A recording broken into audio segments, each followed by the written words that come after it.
Bienvenue dans le podcast Préparer le lien. Je suis Aurore, coach et médiatrice, et mon objectif ici est de transformer le regard que tu peux porter sur les tensions et les conflits. Aujourd'hui, je vais te partager une petite anecdote personnelle. Je pense que beaucoup de parents pourront se retrouver dedans. C'est les petites tensions qu'on a avec les enfants, les petites tensions du quotidien. Et je vais vous expliquer comment on peut réussir à les désamorcer. Alors, je n'ai absolument pas de baguette magique, quoique en fait, si j'en ai une, mais je vous la montrerai un autre jour.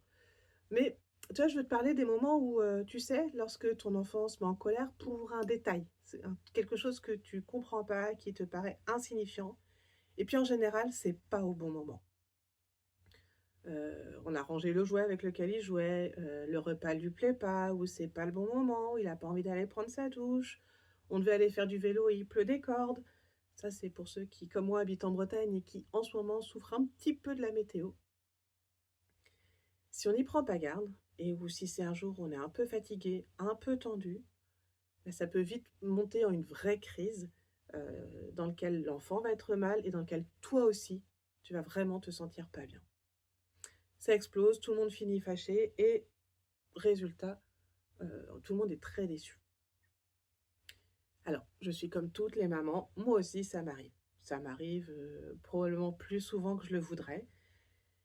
Mais c'est ok, c'est comme ça, on est des êtres humains et donc on fait ce qu'on peut. Donc ce que j'essaye de faire, je ne dis pas que ça marche à tous les coups, mais ce que j'essaye de faire au maximum, c'est de prendre le temps juste d'écouter. Exemple concret, il y a 2 jours. On rentre de l'école avec mes 2 enfants et les 2 me disent, très enthousiastes, « Maman, cette année, on va à la piscine avec l'école. Oh, super les enfants. Maman, est-ce que tu peux venir avec nous à la piscine ?»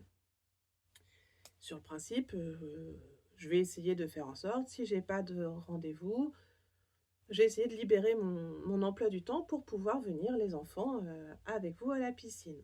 Donc 2 enfants, je me dis 2 horaires de piscine, 2 jours, bon, on va essayer de voir comment on peut organiser ça. Et puis, en discutant avec les enfants, je me rends compte que pour aller à la piscine, en fait, je me rends compte de 2 problèmes. Premièrement, les 2 cours des enfants, donc 2 classes, un en maternelle, un en primaire, les 2 sont le même jour, à la même heure. Donc je ne pourrais pas accompagner les 2 enfants en même temps. Déjà, sujet de tension entre les 2, mais celui-là se désamorce assez facilement.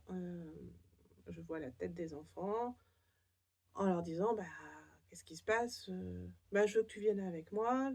Le petit dit la même chose, je veux que tu viennes avec moi. Ok les enfants, j'ai entendu, vous voulez tous les 2 que je vienne avec vous à la piscine. Vous avez piscine en même temps. On va regarder comment est-ce qu'on peut faire pour que je puisse aller certaines fois avec la grande et certaines autres fois avec le petit. Ce problème-là, c'est assez vite résolu. La deuxième difficulté, ça tenait plutôt au fait que pour pouvoir accompagner les enfants à la piscine, il faut un agrément. Cet agrément, je ne l'ai pas passé. Et on me dit, c'est l'occasion de le passer. Il est valable plusieurs années, ça permettra d'accompagner les enfants à la piscine les prochaines années. Très bien, donc je demande à ma grande, tu sais quand c'est l'agrément? Et là, elle me dit, oui, maman, pas de souci, je sais, c'est lundi. Et là, au lieu de me taire et de réfléchir dans ma tête, je réfléchis à en disant, oh, lundi, oh là là, mais c'est pas possible, ma journée, elle est pleine lundi, j'ai pas le temps d'aller passer cet agrément. C'était pas très, très malin de réfléchir au doigt, mais bon, c'est ce que j'ai fait. Et là, je vois ma fille qui se décompose, qui se met à pleurer,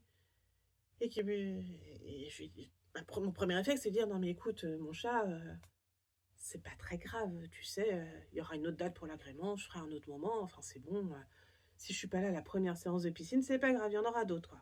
C'est pas grave, te mets pas dans un état comme ça.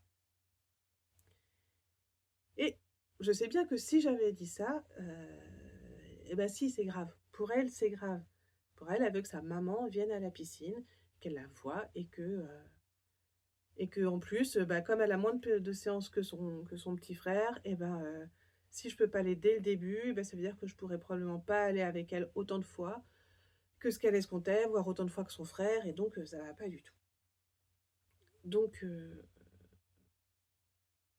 je me suis un peu mise à sa hauteur, parce qu'elle est encore pour l'instant un peu plus petite que moi, ma fille, et je lui ai dit, j'ai compris que pour toi c'est embêtant, cette histoire d'agrément, et que je puisse pas passer cet agrément parce que tu aurais voulu que je vienne avec toi à la piscine. J'ai rien dit d'extraordinaire, hein. C'est pas une solution miracle. Enfin, j'ai juste dit, je crois que tu aurais voulu que je vienne avec toi. Et que pour toi, c'est important que je vienne. Et en fait, juste le fait d'avoir dit ça, bah, elle s'est sentie entendue. Elle m'a dit, oui, oui, maman, en fait, je voudrais que tu vois comment je nage. J'ai fait beaucoup de progrès, j'aimerais que tu le vois.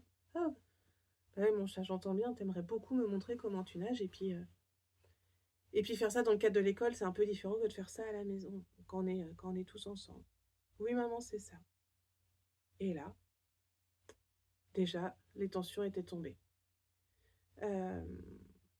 Et puis elle me dit, bah tu sais, comme tu vas y aller avec mon frère, c'est aussi important pour moi que tu y ailles. J'ai besoin qu'on soit traités tous les deux de manière un peu équitable, un peu pareille. Et donc pour moi, c'est important.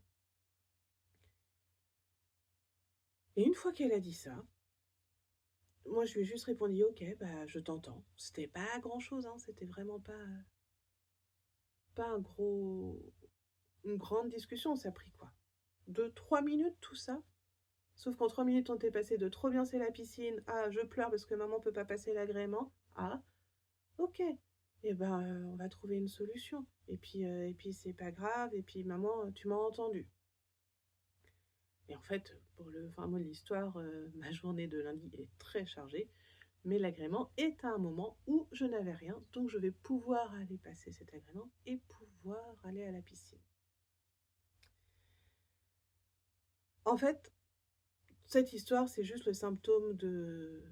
Ça reflète juste ce qui se passe dans beaucoup de situations. C'est que pour les enfants comme pour les adultes, en général, ce que les gens ils ont besoin, c'est d'être écoutés. Pas seulement entendus, d'être écoutés, et qu'on leur revoie le fait qu'on les a écoutés. Et c'est la même chose avec un collègue en réunion, avec un ami, avec un conjoint qui s'énerve. Très souvent, ce qu'ils veulent avant tout, c'est pas une solution, c'est d'être écouté. Qu'on reformule ce que vit l'autre.